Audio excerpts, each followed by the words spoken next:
Selling on Amazon can be kind of tricky if you don't know the products that you need to avoid. So in today's video, I'm going to be breaking down the top products that you need to absolutely avoid when it comes to selling on Amazon. So stay tuned.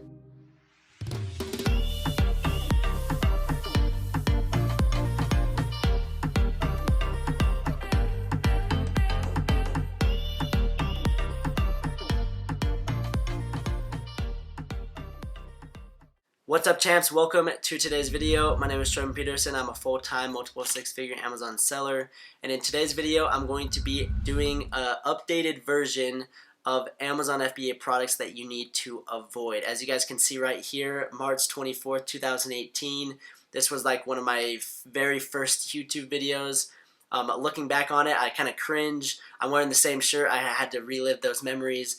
But the information was that in there is good, but I wanted to update it, make it better, and obviously current because, like you guys know, I always stress that this is the most up-to-date YouTube channel out. I want to keep you guys in the loop with everything, and as you guys know, I am a current FBA seller. So before we dive into the video, let's dive into my seller account and let you guys know that I actually do sell on Amazon. So right here, just past 11 o'clock, done just under $300 for the day.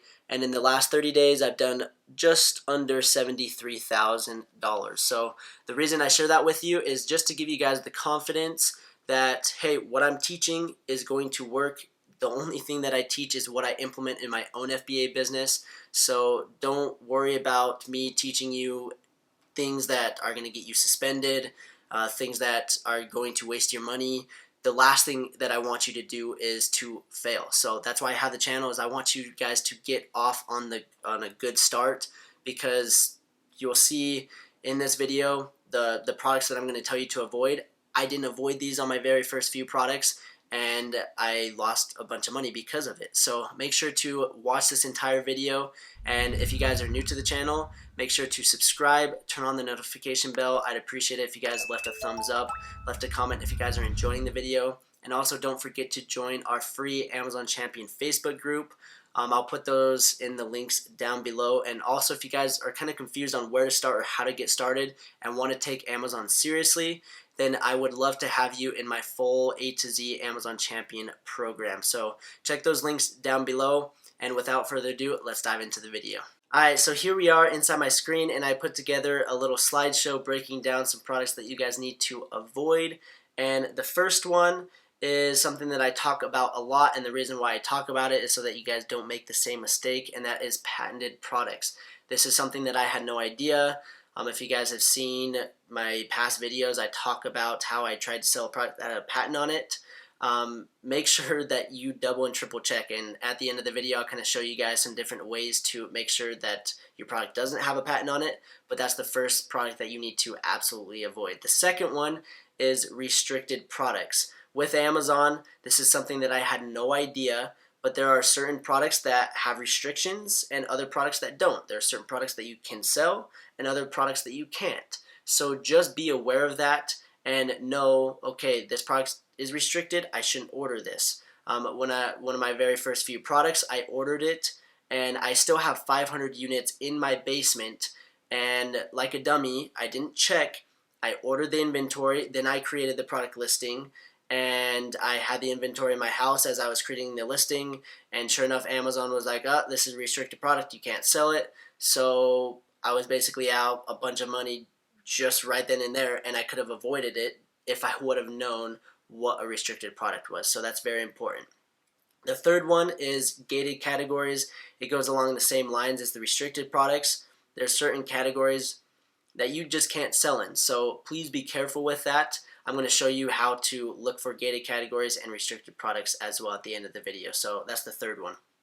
The fourth one is trademarks. There's certain word marks, also logos that you can and can't use. So understand trademarks. People like to sell like mugs, for example, with like a saying on it. And if that saying is trademarked, you can get hit with an IP claim, get your listing shut down, and also your Amazon account suspended. And what's crazy is if you sell patented products, you can get your Amazon seller account suspended. If you sell restricted products and you try to get around that, you can get your Amazon account suspended. So this is these are things that you need to just absolutely avoid. Don't be scared of them. There's tons of products to sell, and that's the last thing that I'm doing, is trying to scare you. I'm just kind of warning you of potential problems that you may face if you try to sell any of these products. So that's the fourth one. The fifth one is glass. This isn't an absolute must to avoid, but what I've seen is the people that do sell glass have problems, and the reason being is, unless you just have crazy incredible packaging, you're going to ship these products to your customers and they're going to arrive broken, and you're going to have customers complaints, and customers are going to send returns, and they're going to say, hey, this product sucked, and Amazon is going to see that, and if you get too many complaints, Amazon's going to be like, hey, you've gotten X amount of returns for X amount of units shipped out, your listing is going to be blocked and you can't sell this product anymore. So just make sure that if you do sell glass or something that's breakable, like a mug or something of that sort, just make sure that you've checked with the product packaging. So get a sample. That's one thing that I would recommend getting a sample for. There's some products that I don't get samples for, but something like this where packaging is very important, get it and chuck it 5 feet and see if it breaks. If it doesn't, drop it from 7, see if it breaks. If it doesn't, drop it from 10, and just make sure that that packaging is solid. You don't want to get your product shut down for something super silly. So there's potential with glass, but just be aware of the cons that come with it. And if you don't want to go through that stress and deal with the packaging problems, then avoid glass. So that's the fifth one. The next one is electronics. This is kind of the same thing, kind of same concept as glass. Electronics have problems. Customers are going to receive the product. If it doesn't work, they're going to complain. They're going to reach out to Amazon. And if Amazon is getting so many complaints, then you're going to get shut down. So that's the one thing, as you're going to kind of see with this, is the less people talk about your company to Amazon negatively, the better off you are. So if anyone's complaining to Amazon, whether it's customer service, whether it's the product, whether it's the quality of the product, whatever the case is, if they're complaining to Amazon, that is a bad sign, and that's something that can get your account suspended, and it can put your account at risk. So just be aware of that. Electronics, they don't always work perfectly, as you guys know. Even Apple, I'll buy an iPhone, and it just will all of a sudden stop working. I mean, just a few weeks ago, I bought a brand new Apple Watch Series 4, brand new. Bought it at the Apple store, and within a week, it broke. And electronics just have problems. So have that in mind, and not saying that you can't sell electronics, but you're going to have a higher return rate, a higher defect rate, and if you have that, then Amazon can potentially shut down that particular listing. So be aware of that. So that's the sixth thing. The seventh thing is lithium batteries. I've had students and people and myself and my brother try to get approved. It's a long, huge process. It's a pain in the neck. So I just avoid batteries as a whole, because I haven't had luck myself. My students haven't had luck trying to get special approval. I don't understand the process, so I'm just going to tell you to avoid it, because it's a pain. So as weird as that is, they had problems with like hoverboards blowing up, and batteries can blow up and cause damage and whatever. They just take that very seriously. So just avoid lithium batteries as a whole. The eighth thing is lots of variations, and this is another thing that's kind of like, you can have variations, but what I've seen with myself, with my students, other people that I talk to, they'll launch like 5 variations, and one variation just sells way better than the others, and then they get stuck with all this inventory. So there can be pros and cons to that. The pros is, hey, you kind of split tested, and you saw, okay, this product sells better than this one, and you probably wouldn't have known which one sells better without testing that. But the con to that is you have to spend a lot of money in inventory to kind of decide, okay, this one's going to sell better than the other one. So maybe limit it to like 2-3 variations, 2 color options, instead of having like 8 color options. That's going to cost you a lot of money, and one color is going to sell better, one size is going to sell better, a 3-pack is going to sell better than a 5-pack, or whatever the case is. So just have that in mind with variations. The only reason I say avoid it is it's going to potentially cost you more, but in the long run, it can be really, really good for your business. So just have that in mind. The 9th thing is heavy products. And again, this isn't something that you need to absolutely avoid, but it's something to kind of have in mind. A lot of people that come to me, they have a certain budget, and that budget limits them to order heavy products. Heavy products are a lot more expensive to ship, and they cost more. The Amazon FBA fees are a lot more, so the risk is a lot more, but the reward can be tremendous. So have that in mind, because obviously the more you spend on that product, the better the margins, and for each unit you sell, instead of profiting like $5-10 a unit, you could be profiting $100 a unit, or whatever the case is. So have that in mind. It's going to be more expensive. Another con to that is you're going to probably have to do sea shipping, and sea shipping takes 30 days, and that's not including the manufacturer time. So it could take you 2 months to get that going, or it could take you 2 months to get back in stock. And if you run out of stock and it's a 2-month kind of lead time, that's going to be very difficult to kind of maintain that rank and keep that momentum going. So those are the 9 products to kind of avoid. Some are absolute musts. Others are you can kind of decide and choose what you want to do.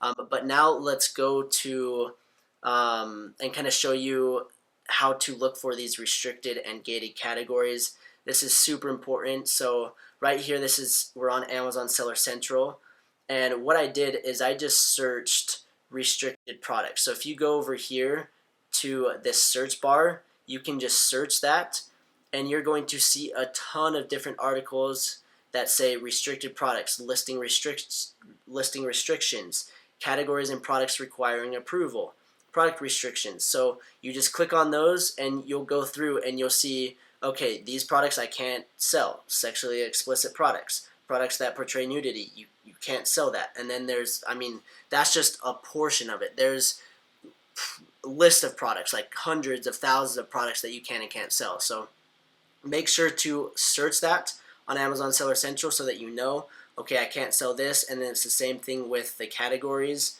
Right here, categories and products requiring approval.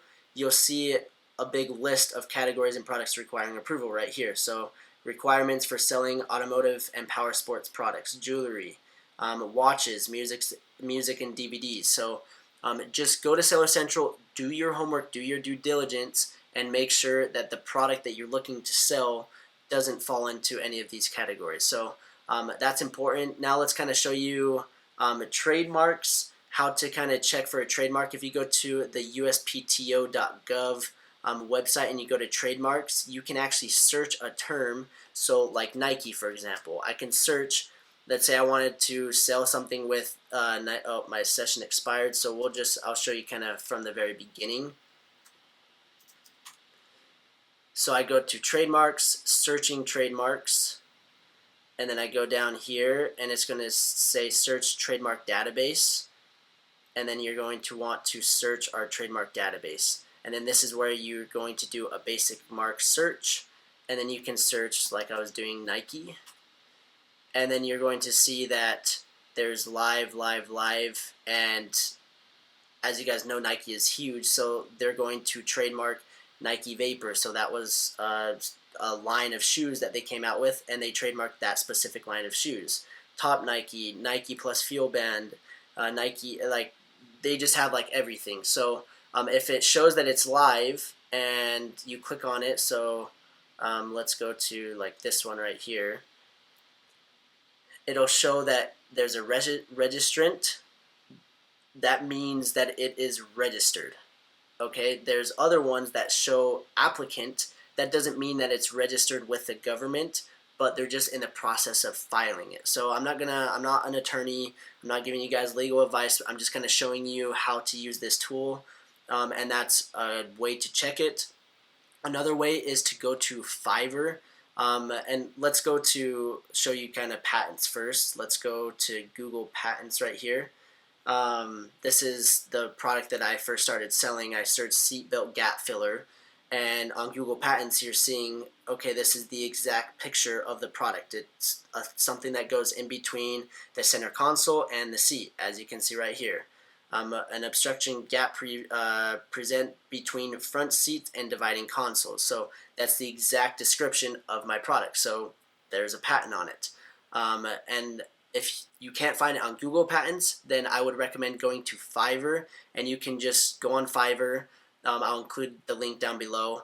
But go to Fiverr, and you can basically search on Fiverr patent search. And you can pay someone like 10-15 bucks, and they'll go search and do a patent search for you and make sure that there's no patents on that particular product. So make sure that you go through these steps. You don't want to sell any products that have patents on it. You don't want to sell any products that have trademarks on it. You don't want to sell restricted, gated products. So just go through, do your homework. It's going to take you some time, and Amazon is something that you're not just going to learn overnight, and it's not some get quick rich scheme. Okay, I do not like when people say, oh, all you need to do is this, all you need to do is that, and boom, you're making a bunch of money. It's not like that. It's going to take some time to understand the process, but if you do put in the work, you're going to reap the benefits, and I can't begin to explain how my life has changed in this past year and a half because of Amazon FBA. So stick with it. Don't give up. Don't get discouraged. There's plenty of products for you to sell. This isn't scaring you away from Amazon FBA. I'm just warning you, letting you guys know these are products that you need to sell and not sell. So I hope you guys enjoyed, and if you did, leave a thumbs up, leave a comment. I really appreciate the support, and again, I'd love to have you in the full A to Z Amazon Champion program. So check those links down below, and we will see you guys in the next video.